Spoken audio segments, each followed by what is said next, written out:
군인들이 와서 세례 요한한테 물어봅니다. 그럼 군인인 저희는 어떻게 해야 됩니까? 라고 물어봅니다. 그 당시 군인이라고 말하면 어느 군인을 말하는 걸까? 로마 군인, 그리고 성전에 속한 그런 성전 속한 군인을 말하는 거겠죠. 그 군인들의 힘이 막강했어요. 그러다 보니까 지나가던 사람 한번 꿀밤 한 대 때리고 돈도 뺏고, 이걸 갖다가 전문적인 영어로 삥 뜯는다라는 말로 쓰기도 하죠.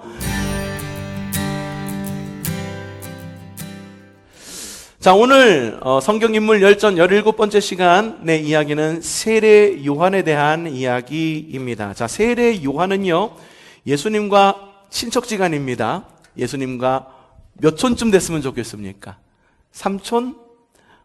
대략 한 6촌쯤 되는 그런 친척지간입니다. 헤롯 통치 시기에 제사장이었던 사가랴라고 하는 사람이 있었습니다. 그리고 사가랴가 결혼한 사람은 아론의 자손이었던 엘리사벳이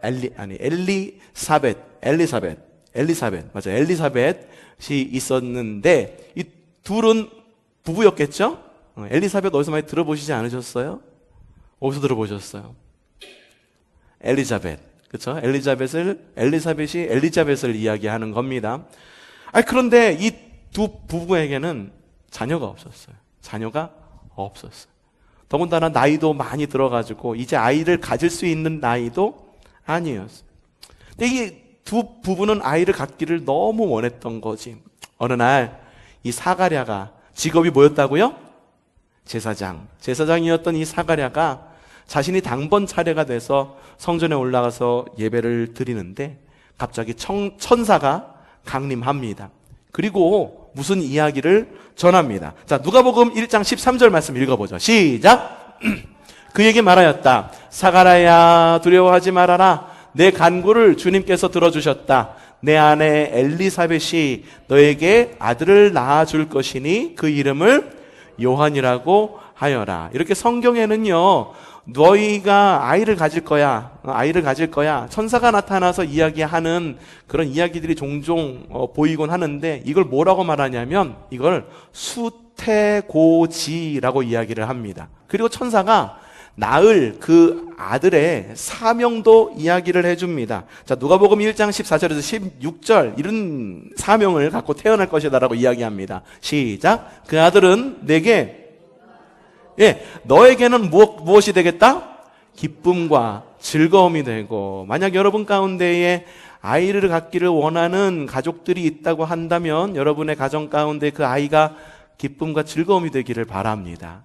그리고 또 하나, 많은 사람이 그의 출생을 기뻐할 것이다. 계속 읽어보죠. 시작! 그는 하나님께서 보시기에 큰 인물이 될 것이다. 그는 포도주와 독한 술을 입에 대지 않을 것이요, 어머니 뱃속에 있을 때부터, 이런 복도 있기를 바랍니다. 또한 이스라엘 자손 가운데서 많은 사람을 그들의 주 하나님께로 돌아오게 할 것이다.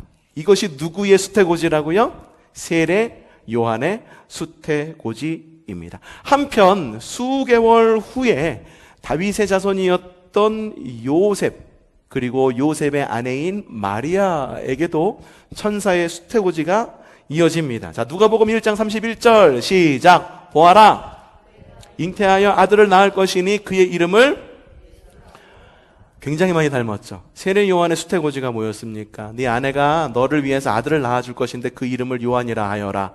예수님의 수태고지는 뭡니까? 그대가 잉태하여 아들을 낳을 터이니 그 이름을 예수라 하여라. 두 개가 거의 수평을 이루는 듯이 비슷한 수태고지가 이어지는 것을 볼 수가 있어요. 마리아가 이 수태고지를 받고 두려운 마음을 갖습니다. 그래서 자신이 친척이었던 바로 엘리사벳을 찾아갑니다. 엘리사벳이 아이를 가졌다라고 하는 소식은 아마 오래전에 마리아가 전해 듣고 있었을 거예요. 엘리사벳이 마리아를 보니까 그의 태중에 아이가 있더라. 근데 마리아가 너무 이 두려워하고 그런 두려움에 사로잡혀 있는 거예요. 엘리사벳이 마리아를 꼭 껴안아주면서 걱정하지 마. 이 아이는 하나님이 너에게 주시는 아이야. 그러면서 성경을 읽어보면 정확한 내용을 보실 수 있는데, 그 내용의 요지는 뭐냐 하면은 이겁니다. 안심해. 두려워하지 마. 그리고 너의 아기에게 복이 있을 거야. 라고 이야기하는 것이 엘리사벳이 마리아에게 했던 이야기 가운데의 이야기의 요지입니다. 그렇게 세례 요한과 예수님은 수태고지도 비슷한 상황에서 그리고 비슷한 시기에 탄생을 하게 됩니다. 그리고 세례 요한은요, 어떠한 삶을 살게 되느냐? 소년기 때부터 일찌감치 광야로 나가서 생활을 합니다. 성경에 보니까 무엇을 입고 다녔는지 보니까 낙타가죽을 입고 살았다라고 이야기를 하고 있고 메뚜기와 꿀을 먹으면서 생활을 했다라고 이야기를 하고 있어요. 청소년기부터 소년기부터 일찌감치 광야 생활을 하다가 드디어 30대에 이르자 요단강 주변 지역에서 회개의 세례를 베풀고 하나님 나라를 선포합니다. 야, 하나님 나라 가까이 왔어. 그러니 너희 세례 받고 회개해야 돼. 회개하고 세례 받아야 돼. 그리고 또 설교한 것이 뭐냐면, 야, 너희 세례 받았지? 회개했지? 그러면 세례 받은 사람으로서, 회개한 사람으로서 주님 말씀에 합당한 삶을 살아가야 돼 라고 설교를 합니다. 누가복음 3장 8절에서 9절 말씀 좀 읽어보죠. 시작! 예, 회개에 알맞은 열매를 맺으라는 거예요. 너희는 속으로 아브라함은 우리 조상이다 하고 말하지 말아라. 왜냐하면 그 당시 사람들은요, 야, 아브라함의 자손인데 하나님 나라가 이 땅 가운데 임할 때 우리는 당연히 구원받을 거야 라고 생활을 하고 그렇게 안일한 마음으로 살았기 때문이에요. 계속 읽어보죠. 내가 너희에게 말한다. 하나님께서는 이 돌들로도 아브라함의 자손을 만드실 수 있다. 이 말씀이 또 뒤에 가서 이게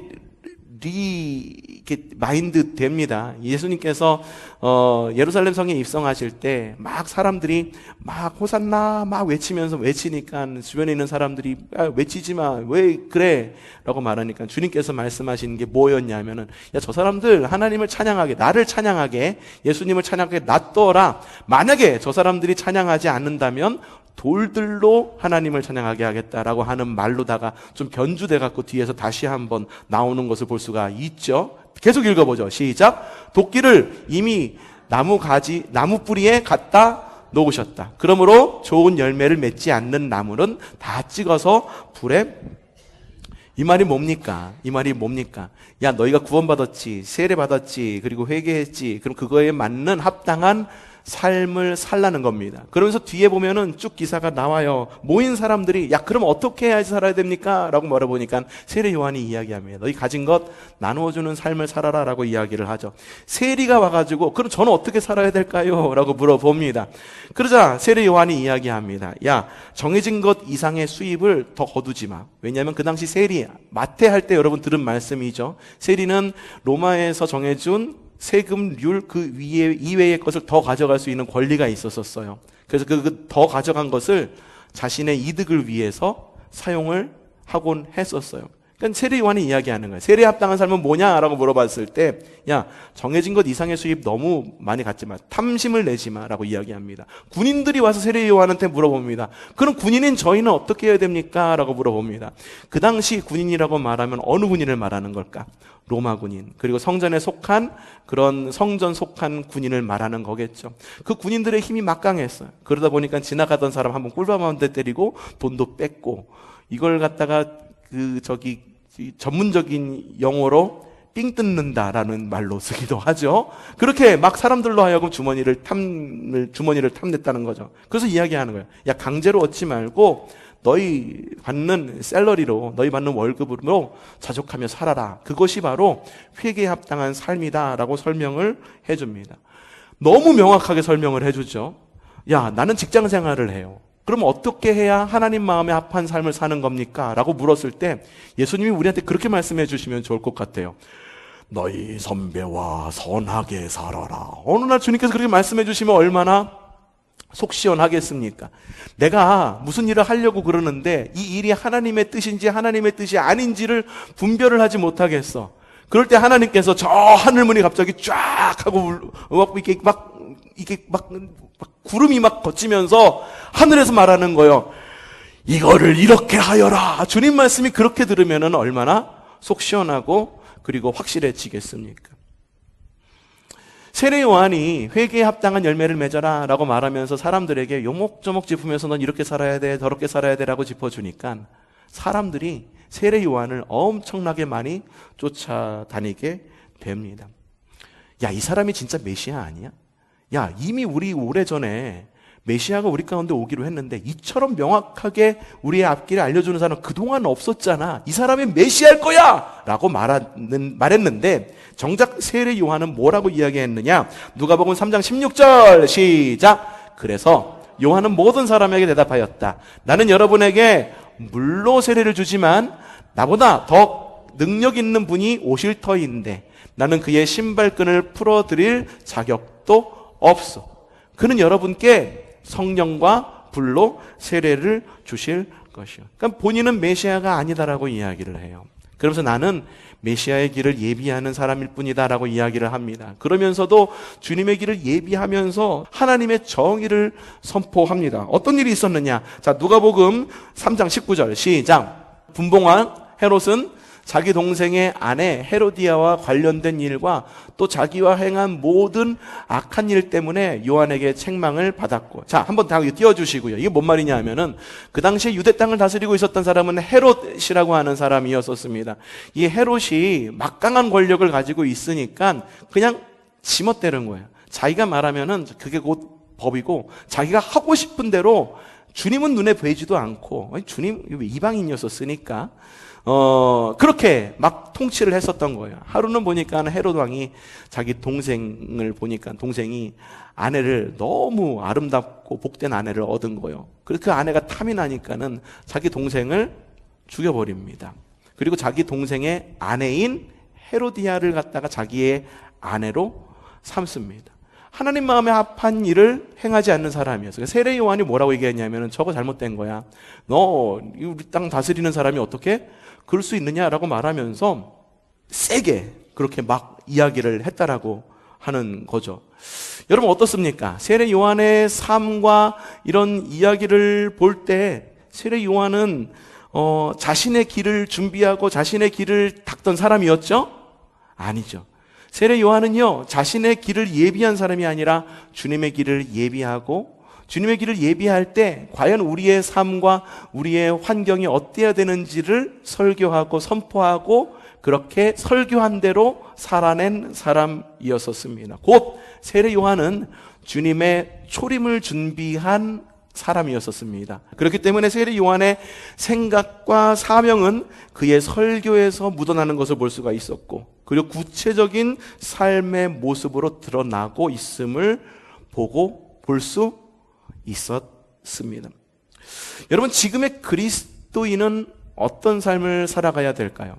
우리도 또한 기다리고 있죠. 무엇을 기다립니까? 세례 요한은 예수님의 초림을 기다리면서 주님의 길을 예비한 사람이라고 한다면 우리 그리스도인은 주님의 재림을 기다리며 준비하는 사람들입니다. 세례 요한은요, 같은 시대에 태어난 예수님의 길을 예비하는 사람이었어요.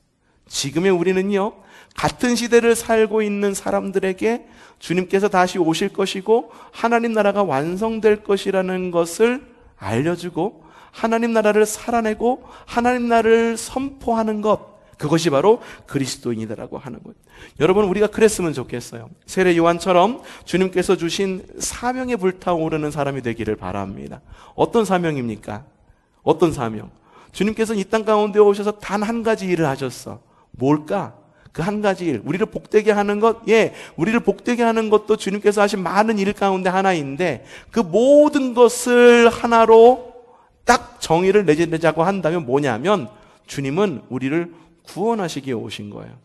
우리뿐만 아니라 온 세계를 구원하시기 위해서 이 땅 가운데 오신 거예요. 그러니 우리의 사명은 무엇일까? 주님의 사명을 이어받아서 온 땅이 구원받도록 주님의 복음을 전하고 그리고 구원받은 사람으로서 이 땅 가운데에서 언행, 심사 모든 부분에서 구원받은 사람의 모습 그대로 아름답고 복되고 정의롭게 살아가는 것이 우리에게 주어진 숙제라는 거예요.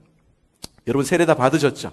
주님께서 말씀하시는 게 뭐냐 하면 그리고 세례 요한이 말한 게 무엇이냐 하면은 야 내가 너희에게 세례를 줄 거야. 세례는 뭐냐 하면 회개의 세례야. 그러니 이 회개의 세례를 받은 사람 그러니까 우리에게도 마찬가지입니다. 우리에게도 세례받은 사람으로서 주님의 은혜와 회개에 합당한 삶을 살아라 라고 세례 요한이 그 당시 사람들한테 이야기를 하지만 성경 말씀을 통해서, 이 말씀을 통해서 우리에게 주시는 말씀이 두려움 없는 사랑으로 삶에서 소금과 빛의 열매를 맺으라 라고 하는 것입니다. 여러분 구원받으셨죠? 교회 다니시죠? 그럼 어떻게 살아야 될까요? 선하게 살아야 돼요. 착하게 살아야 돼요. 교회 다니는 사람은 뭔가 좀 다른 사람과 달라야 돼요. 우리에게 바라는 세상의 눈이 참 많습니다. 그리고 우리가 뭔가 조금이라도 잘못하면은 다른 사람이 잘못하는 것보다 훨씬 더 크게 뉴스거리가 되고 훨씬 더 큰 실망을 일반 사람들이, 비그리스도인들이 많이 갖게 됩니다. 왠지 아십니까? 우리에게는 세례받은 자로서 그리고 회개한 자로서 선하게 살아야 할 사명이 있기 때문입니다. 세례 요한이 그걸 이야기하는 거예요. 자, 오늘 세례 요한의 이야기를 들으면서 우리 두 가지의 결단이 있기를 바랍니다. 첫 번째, 따라합시다. 하나님 나라를 열망하는 삶을 살아갑시다. 자, 마태복음 3장 1절부터 2절 말씀 한번 읽어보죠. 시작. 그 무렵에 요한이 나타나서 유대 광야에서 선포하여 말하기를 회개하여라. 이것도 어디서 많이 들으시지 않으셨어요? 어디서 들었습니까? 예수님께서 공생애를 시작하시면서 했던 첫 설교, 그게 뭡니까? 회개하라, 천국이 가까이 왔느니라. 똑같아요. 회개하라, 하늘나라가 가까이 왔다. 왜 이런 설교를 세례 요한도 했던 것일까요? 당시의 사람들은요, 하나님 나라에 대한 그런 열망이 굉장히 흐릿해져 있었습니다. 왜 그랬을까? 구약 성경과 신약 성경 사이에는 공백 기간이 있다라고 말씀을 드렸어요. 우리 바리새인 이야기 들을 때 들은 이야기죠. 몇 년의 공백 기간? 400년의 공백. 우와, 다 하셔. 오수정 원사님 400년 딱 이야기하시네. 잘하셨습니다. 그래요. 400년의 공백 기간이 있었어요. 그 공백 기간에는요, 하나님이 아무 말씀도 하시지 않으셨어요. 그 가운데 이스라엘 백성들은 여러 제국, 어떤 제국이 있었을까? 어떤 제국? 로마도 있었었고, 또 그리스도 있었었고, 또 제 눈을 피하시네. 여러 제국들이 있었단 말이에요. 이 제국들의 열강 사이에서 정말 많은 고통을 당했단 말이지. 그러니까 사람들이 속으로 어떻게 생각했냐면은, 야, 우리가 하나님의 백성인 건 알겠어. 근데 하나님 나라가 정말 완성될까? 메시아가 올 거라고 분명히 이사야 선지자가 이야기를 했는데 정말로 주님께서 우리에게 오실까? 야, 로마가 지금 우리를 이렇게 괴롭히고 있는데, 야, 주님은 정말 오시게 될까? 하나님 나라, 야, 그래, 그 하나님 나라가 어떤 나라냐? 이스라엘 사람들이 생각하는 하나님의 나라는 그들이 생각하는 최고의 전성기, 어느 왕이 통치했을 때, 야, 다윗의 왕조가 회복돼가지고 가장 넓은 영토에 막강한 힘을 갖고선 온 세계를 호령하는 그런 나라고 다시 회복되기를 원하는데, 그때 야, 올까 안 올까? 그래서 하나님 나라에 대한 이런 소망과 하나님 나라의 성취에 대해서 굉장히 흐릿해져 있었던 거예요. 그래서 세례 요한이 선포한 거예요. 뭐라고? 회개하십시오. 회개의 세례를 받고 어떻게 하라? 그에 합당한 삶을 사십시오. 왜? 하늘나라가 가까이 왔기 때문이다. 여러분, 하나님의 나라는 어떤 나라일까? 하나님의 나라는요, 국경이 없는 나라입니다. 왜냐? 하나님께서 통치하시는 나라가 하나님 나라이기 때문입니다. 하나님의 나라가 국경이 있다라고 말한다면은 제단 앞으로 보던 하나님의 나라, 그쪽은 다른 나라, 이렇게 구분 지을 수도 있겠죠. 하지만 하나님의 나라는 국경과 선으로 그을 수 없는 나라입니다. 주님께서 통치하시는 곳이라고 한다면, 그리고 주님의 주권이 생생하게 살아있는 곳이라고 한다면 그곳이 바로 하나님의 나라이기 때문입니다. 여러분의 삶이 천국이기를 바라세요? 천국이기를 바라죠. 돌아가시라는 말씀 아니에요. 얼른 돌아가세요, 이 말씀 드리는 거 아니에요. 여러분의 삶이 천국이기를 바라세요? 천국, 어떤 천자를 쓰나요? 하늘 천자. 국, 어느 국자를 쓰나요? 나라 국자. 하늘, 나라. 하늘이라고 말하는 것은 대대적으로 우리나라에서는 하나님을 뜻하는 단어였었습니다. 계속 말씀을 드리지만, 그래서 개신교 말고 또 다른 기독교 있죠? 전국에 가도 성당이 있죠? 그걸 뭐라고 말합니까? 천주교라고 말하죠. 왜 천주교라고 말할까? 그 천자가 무슨 천자일까? 천원할 때 천자일까? 하늘 천자를 써요. 주는 주인주를 씁니다. 그래서 천주, 그러니까 하늘이라고 말하는 것은 곧 하나님을 말하는 거예요. 여러분이 천국을 살기를 원한다고 한다면 성경이 말하는 천국인 하나님의 나라를 갈망해야 하는 것입니다. 여러분의 삶 가운데 주님께서 오셔서 통치하시기를 기도하십시오. 세례 요한이 회개하라 천국이 가까이 왔다 라고 이야기한 것처럼, 주님께서 첫 설교에서 회개하라 천국이 가까이 왔다 라고 설교하신 것처럼, 여러분 회개에 합당한 세례를 받았다고 한다면, 회개의 세례를 받았다고 한다면 우리의 세례와 우리의 회개에 합당한 믿음의 삶의 구체적인 어떤 그런 모습도 모습이지만, 주님께서 우리의 삶 가운데 오셔서 나의 삶을 다스리기를 갈망하며 사는 저와 여러분이 되기를 바랍니다. 만들어진 우상이라고 들어보셨을 거예요. 사람들은 세상에 있는 신을 만들어진 우상이라고 이야기를 한다고 합니다. 맞는 말이에요. 왠지 아십니까? 자신의 욕망을 투영하기 때문에 그 신은 더 이상 온전한 신이 아닌 만들어진 신입니다. 내가 이런 신을 원해, 저런 신을 원해. 내가 원하는 신은 나에게 건강을 주는 신이야. 내가 원하는 신은 우리 아이를 좋은 대학에 가게 하는 신이야. 내가 원하는 신은 나에게 돈을 많이 주는 신이야. 이게 바로 만들어진 신입니다. 하지만 우리가 믿는 하나님은 만들어진 신이 아닙니다. 하나님께서는 하나님의 주권을 가지고 우리를 통치하십니다. 주님은 선하시기에 우리를 늘 선한 길로 인도하십니다. 그러니 여러분 마음 가운데에서 우리의 마음을 두드리고 말씀하시는 주님의 음성에 귀를 기울이십시오. 그것이 바로 성령의 충만한 삶임을 기억함으로 하나님 나라를 열망하는 믿음의 삶을 살아내는 저 여러분이 되기를 바랍니다. 자, 두 번째, 어떤 우리가 그런 교훈을 얻을 수 있느냐? 둘째, 따라 합시다. 주님의 다시 오심을 준비합시다. 여러분, 주님의 초림은요, 이사야의 예언에 드러나 있습니다. 그렇다면 주님의 재림은 누가 이야기를 했을까요? 자, 시작! 나는 각 사람에게 그 행위대로 갚아주려고 상을, 여러분 여러분 이걸 한번 기억하셔야 돼요. 주님은 이 땅에 다시 오실 때에 초림의 때는 구원해 주러 오신 겁니다. 그리고 다시 오실 때에는 심판해 주러 오십니다. 하지만 믿는 자에게는 주님의 다시 오심이 복이다라고 하는 겁니다. 계속 읽어봅시다. 시작. 나는 곧 처음이며 마지막이요 시작이며 끝이다. 주님께서 직접 말씀하신 거예요. 여러분, 그리스도인에게는요, 이 말씀이 우리에게는 희망입니다. 주님께서 언제 오실까? 아무도 모른다. 성경에는 며느리도 모른다라고 적혀 있죠? 그런 말은 없습니다. 며느리도 모르는 것은 순창고추장 제조법을 모르는 것이고, 주님께서 언제 오실지 모르는 것은 아무도 모른답니다. 하지만 주님께서는 아무도 모르는 때에 오시겠지만 반드시 오셔서 하나님 나라를 완성하실 것이다 라고 우리에게 약속하신다라는 겁니다. 그때까지 주님은 무엇을 하시는 걸까? 앞서도 이야기했습니다. 주님께서 이 땅을 창조하시고 시작하신 주님의 유일하신 사역, 어떤 사역? 온 인류를 구원하고야 말겠다라고 하는 그 창조주의 의지, 그 의지를 이루어가시는 시점이 바로 지금의 시점이라고 하는 거예요. 그래서 지금의 시점을 뭐라고 이야기하느냐? 예수님 부활 승천하시고 그 다음에 예수님께서 다시 오실 때의 이때를 따라합시다. 종말이라고 이야기하는 거예요. 사람들이 종말이라고 이야기하니까 종말론 이래가지고선 막 이상한 막 그걸 생각하잖아요. 근데 종말이라고 하는 건강한 의미는 뭐냐 하면 주님께서 다시 오실 때까지의 기간을 종말이라고 이야기를 하는 것입니다. 이 종말의 기간에 우리를 부르신 이유가 뭘까? 하나님의 구원을 위해 그리스도인을 부르신 거예요. 그러면 이 구원을 위해 여러분 무엇을 하겠습니까? 그 전도입니다 라고 한마디로 표현이 가능하겠죠. 그러면 어떻게 전도하시겠어요? 어떻게 전도하시겠어요? 교회 갑시다. 끌고 오면은 끌려오던가요? 끌려가잖아.